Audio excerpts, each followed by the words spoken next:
Hola, I'm Rebecca Balcarcel, and I walked part of the Camino de Santiago in July of 2021, about 2 weeks from Astorga to Santiago de Compostela. And I'm going to share with you 6 things that helped me spare my knees. So, 6 things that helped the pain immediately as I was walking. Ideally, of course, you should prepare ahead of your camino or your hike of whatever kind to strengthen your knees and hips. And you can find videos on YouTube about that. I am not a medical professional at all. I'm like a teacher and a writer, and so this is just what worked for me as I was trying to have less pain on the Camino.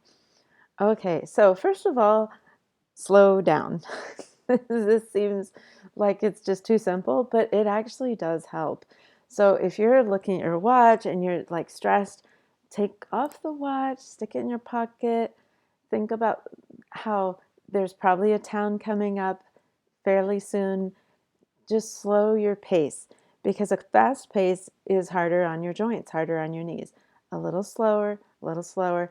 And maybe it means you have to take a taxi one day or a bus a little section at some point to like catch up to your planned schedule. Hopefully you have enough extra days built into your itinerary that you don't have to rush, but slowing down will help your knees and your other joints. All right, number 2, and this is related, shorten your stride. So, baby steps hurt less. And I found this as I was walking along that if I was kind of striding along, that it really put more pressure on those joints. So, baby steps, and it feels a little bit simple, but it really does help. So, smaller steps, slower. This will help your knees immediately to have less strain. All right, number 3,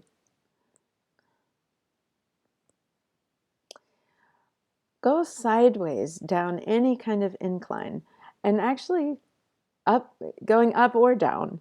It helps if you just turn your body sideways and do these steps where your feet are 90 degrees from the actual incline. So instead of going down like this, you turn and go jink, jink, jink like that.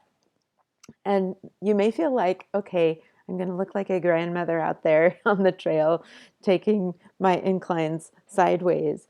But it really helps. It lets a different bunch of muscles start taking the load and going downhill the same way. It can just use a different set of muscles.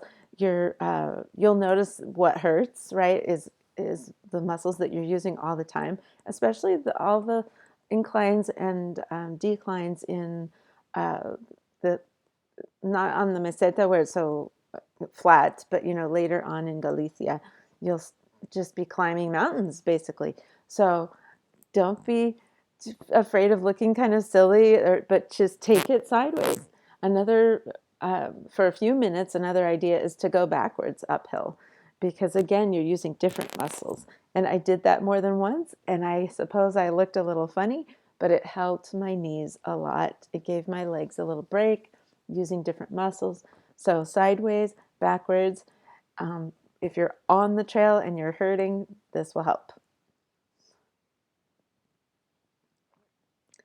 Okay, number 4, drop your weight. Okay, so I don't mean to lose weight. I mean that as you're going down a hill, your center of gravity is usually kind of high and you're over your legs.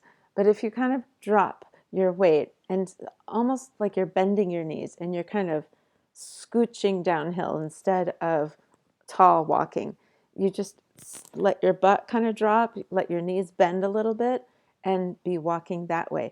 Your kind of shock absorbers will work better. Your ankles and feet will have less to absorb. You're not just like pounding down the hill. I'm sure you've gone down a hill where you were just kind of flopping your feet.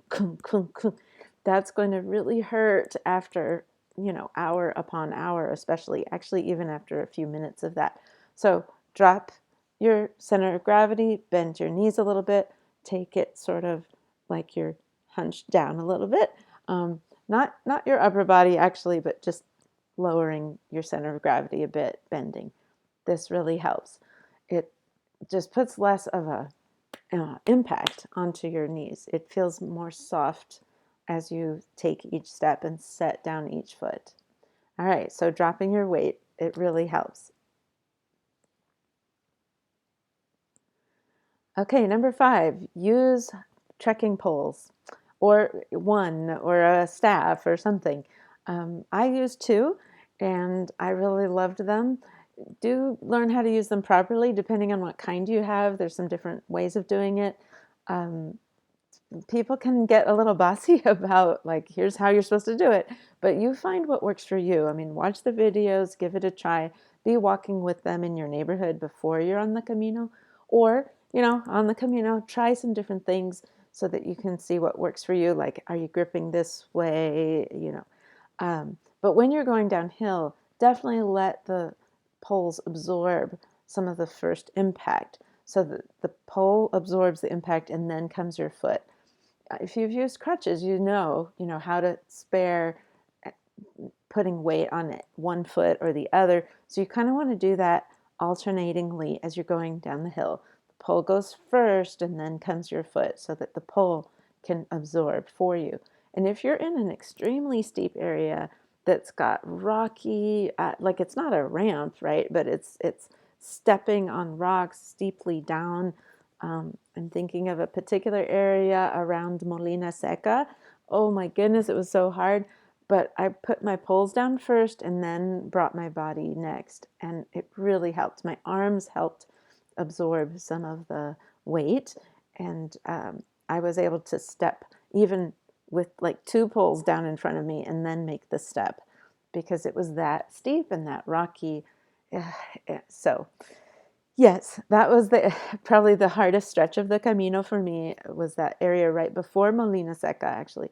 And the trail was just nothing but rocks and a lot of inclines, so up and down. So I really needed my poles right then to help spare my knees. Okay, last one, number 6. Stop. This is not what you would normally think of, but yes, take a break.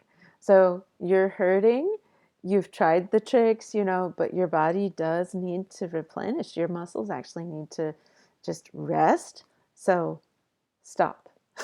And I know a lot of people are so driven, right? When they're on the Camino, they have their goal in mind, a goal for the day, the whole, goal of Santiago itself. But just kind of enjoy the flowers for a minute, smell the flowers, stop and smell the flowers. Stopping is okay. Long stopping, have a cafecito, have your water. Even if you're out in the middle of nowhere, you can still just stop. You don't even have to sit down, but just stop. Take some water. This is maybe connected to slowing down, but stopping really does give your muscles a chance to, obviously rest. And water is really good. You need to be drinking a lot of water anyway. So, yes, and just give yourself a moment. So, there's almost a mental change that can happen when you have a break. You just stop on the trail. Also, don't get competitive about, well, I was walking with that person. Let them go on. If they, you'll catch up to them later because they'll take a break and they'll do a little snack or the bathroom or pit stop in the woods, and you'll be there, or you'll catch up to them at supper, or maybe you won't catch up to them, and that's okay too. You want to stay very flexible with your expectations on the trail. You want to let go the plan a little bit and unclench, right? And just absorb, be in the moment, be with your body. Stop. It's okay to stop. All right, so there are my 6 things that helped me on the trail with my knees in particular, and a little bit with my mental approach to the Camino as well. It helped me enjoy the whole experience. So I hope you have a lovely Camino when you have the chance to do it, or if you've already done it, please leave some comments. What helped you? I'd love to hear what worked for other people so that my next Camino can also be more comfortable, less pain, and just a better, more beautiful experience. Buen camino.